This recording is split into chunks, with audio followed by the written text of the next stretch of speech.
Yeah, yesterday I think was quite a tough day, and but without those guys, for me they're all warriors. Every single one of them, they were just immense.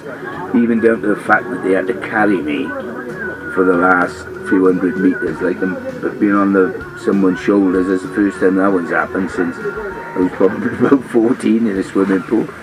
But it's just one of those things. It's got to be done, and the amount of people I've seen talking about Kilimanjaro and saying that it's been done in a wheelchair, and I'm thinking, oh my God, you know, they're not telling the old truth. Well, I'm telling you the truth. It is the absolute toughest thing I've ever done. And the fact that, you know, you're going up a mountain or being carried up a mountain in your wheelchair and hoping that no one drops you, you know.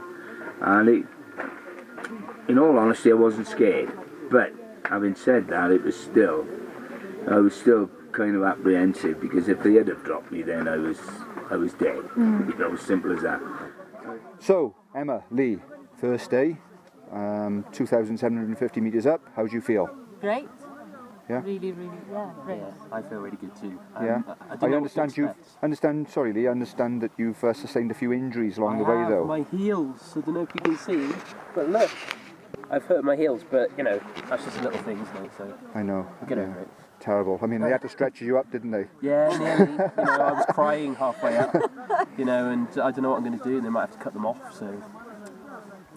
Emma, you've been acting a bit strange on this journey. You've nipped off about 20 times. Where was you going? Into the bushes? Into the bushes, yeah. Well, we've been told that we have to drink a lot of water, and I'm not used to drinking a lot of water, so I've had a lot of stops, really.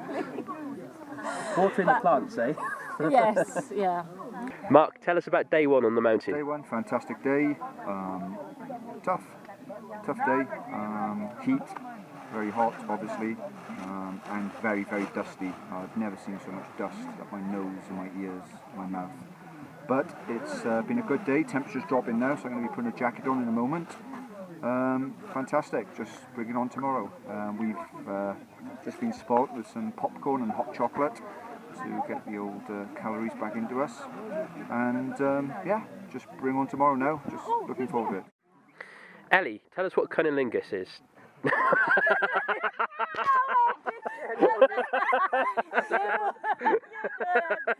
don't know. Talk to my hand. Ellie, I told you the meaning of it. Come on. I know.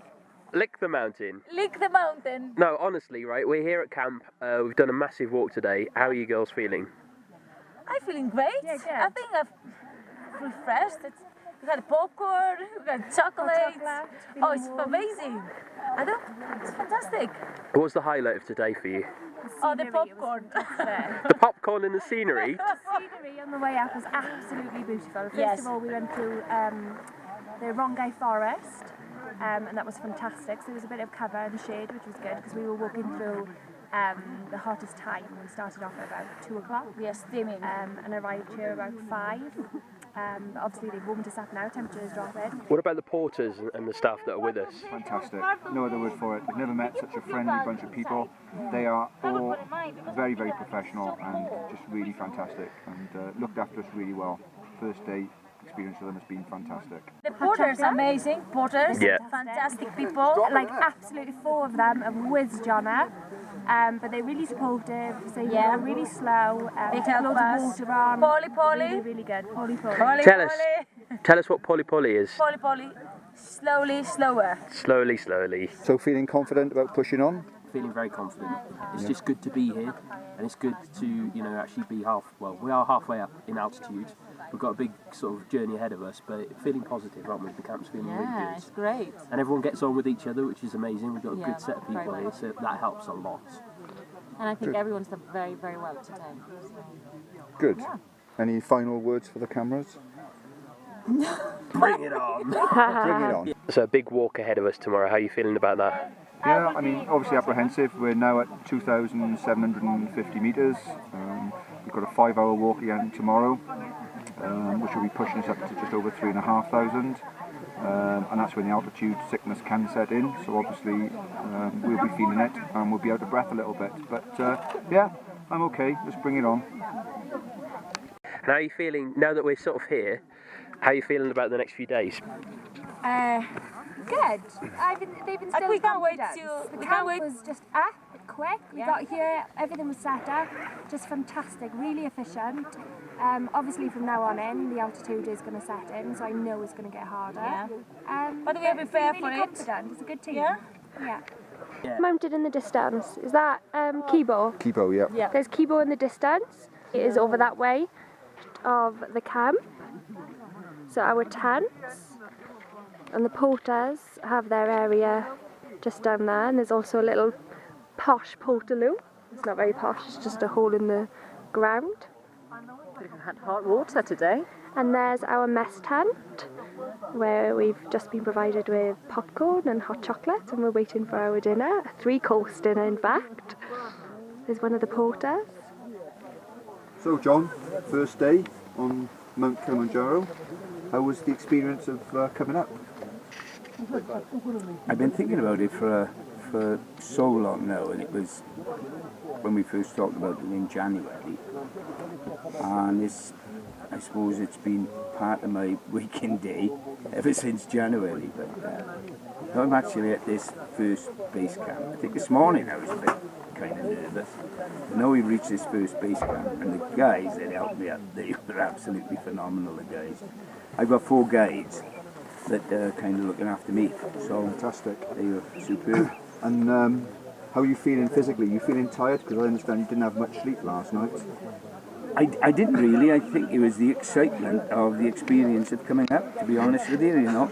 And are you sure that's what it was, John? Because I heard a little rumour that it was something else. Well, it were things that kind of take precedent over Kilimanjaro. Over Kilimanjaro. It's immediate, isn't it, you know? Yeah, so well, it's nice to see. It was part of my training. Well, for me, it was nice to see that, you know, obviously on the eve of climbing Kilimanjaro, that you took it that serious, that you conserved your energy, to get up here today. Exactly. But I'm here. You're here. And I'm feeling pretty good. From 2 ways, like, you know. Yeah. So it's amazing to think how many people are in the world and how many people actually climb this mountain. When you start putting it into perspective, when you start talking like that. And what did you think about the trip coming here today, John? Obviously going through all the little townships. I just absolutely love Africa. Never been before. Now I know it sounds condescending and perhaps a bit patronising to say that sort of thing, but when you see the kind of poverty that we've all experienced and seen today, but it's the faces of the children that kind of made it for me, and the friendliness of the people, which is, I think if everybody in the world would be like these guys out here, it would be a lot better damn place to live in, because they are phenomenal, and it's touched the hearts of every single one of us, not just me, everyone, you know, to see Elizabeth and Deborah going out giving the kids sweets, but it was in the pure enjoyment. It's not what you give, it's the way that you give it, and the kids experiencing it and experiencing that friendship. I see Deb is very, very cold because her hands are shivering and shaking there. As she's holding the light. Deb is shaking. It's very cold. Wind it up, Deborah, wind it up. Yeah. And that'll keep you warm as well. Yeah. Yes, I think that's going to leave a lasting impression on everyone. The poverty that we've seen today, and what children and adults are so happy with, and it's so little. You know, I mean, to see 25 people getting on an 8-seater minibus and piling in, and that's a regular form of transport. No, you know, but it didn't matter. You know, and some of the markets, and it's the colour, and it's smells as well. Particularly the smells were fantastic. Of food cooking, but I think some of the colours in the trees are something I've never seen before, other than maybe in an easel, an artist's easel. But it was absolutely superb. Like, you know, it was phenomenal. Good. Yeah, so looking forward to day 2 then, John. Yeah. Good. And I think we have to take each day as it comes, you know, because we know the higher we go, the tougher it will become. And we all know that. We all know that, but we all knew it wasn't going to be easy. So, excellent. To me, it's great.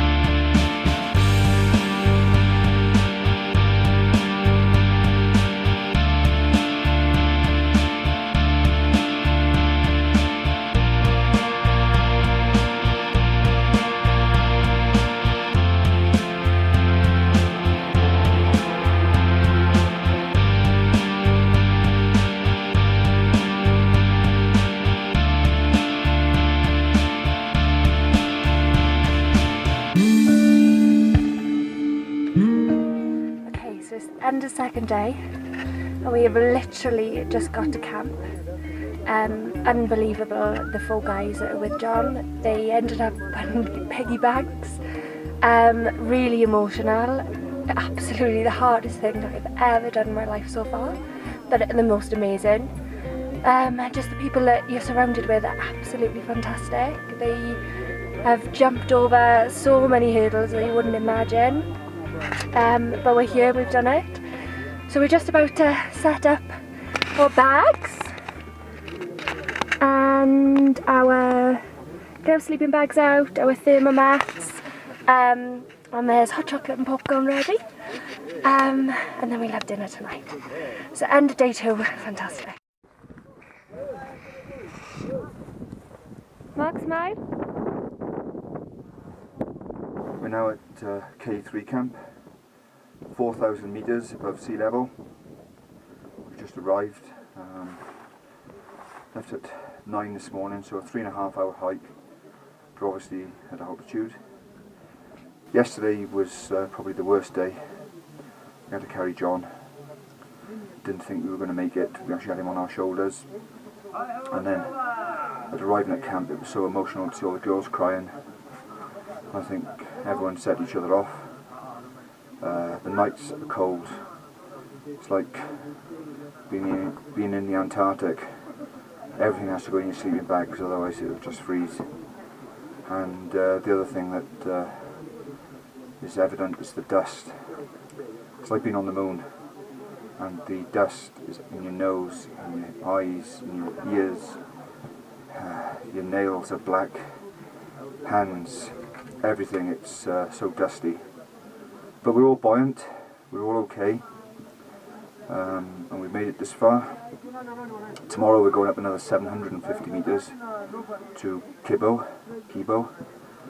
and we will camp there overnight, then have a rest day, because obviously it's hard work with John in the chair, and we'll try and summit on Monday. So hopefully, if all goes well, Monday we'll be on the top of Uhuru Peak, 5,990 metres above sea level. Right, here we are. It's the 3rd day, the 3rd achievement. We all feel great. I don't know what they're talking about, high altitude sickness.